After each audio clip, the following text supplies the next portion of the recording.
1. So we are the group 4 and we will be presenting our role-play limited sight word knowledge. The students is in grade 1 with strong phonics skills but has difficulty with high frequency or sight words like the, was, and say. The teacher will observe, diagnose, and give instruction to help improve the students' reading.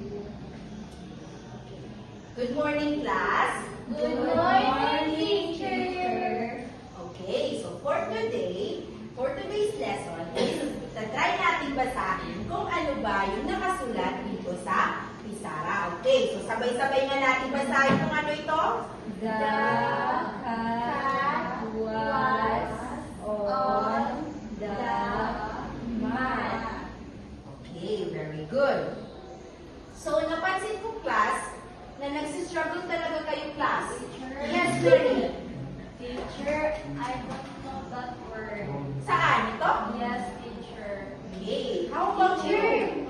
I tried to sound it out pero it sounds wrong. Saan? Yun po. Okay, ito rin. Okay, how about you? When I read, I stop many times because I think the word is too long. My reading is very slow. The teacher observes the student can decode sounds correctly but they stop at high frequency words. Try to sound out irregular words and their reading becomes choppy. Okay, so napapansin ko, class, is magaling naman kayo magbigkas ng mga sounds o paano basahin. Pero pagdating sa sight words is hindi kayo marunong magbasa ng sight words.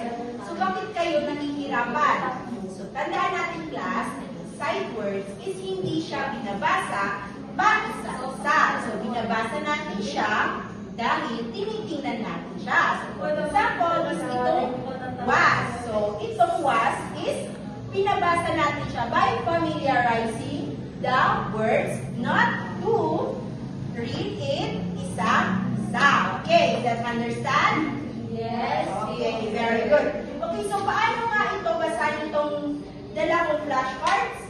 Was. Okay, ikaw Mary, paano ito basahin? Was, teacher. Ikaw Suhaira. Was po, teacher. Ikaw naman. Was, teacher. Okay, so binabasa to bilang was. Okay, so okay. Okay, tingnan na natin kung mababasa niyo ba ulit ng mabuti ang nasa Pisara. Okay, sabay-sabay nga. The cat was on the mat. Okay, very good. Okay, so isa pa, gusto kong marinig. Pakilakasan ng boses, class. The cat was on the mat. Mahina pa, class. The cat was on the mat. Okay, very good. Kaya bigyan natin ang ating mga sarili ng tatlong bagsak. Okay, very good, class.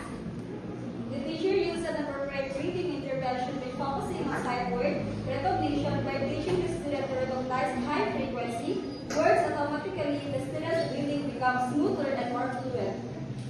Okay, so tatandaan natin, class, na ang sight word ay mahalaga para sa ating pagbabasa. Kasi ang sight words ay ito yung nagpapadali sa atin para basahin at para maunawaan natin kung ano ba yung binabasa natin. So, gaya na lamang ng was at saka the. So, by familiarizing those words is mababasa natin siya ng madali. So, okay, goodbye, class. Goodbye, teacher. So in conclusion, the role-play showed that recognizing sight words is important for smooth and fluent reading. With the right strategies and guidance from the teacher, students can improve their reading skills, and that's all. Thank you.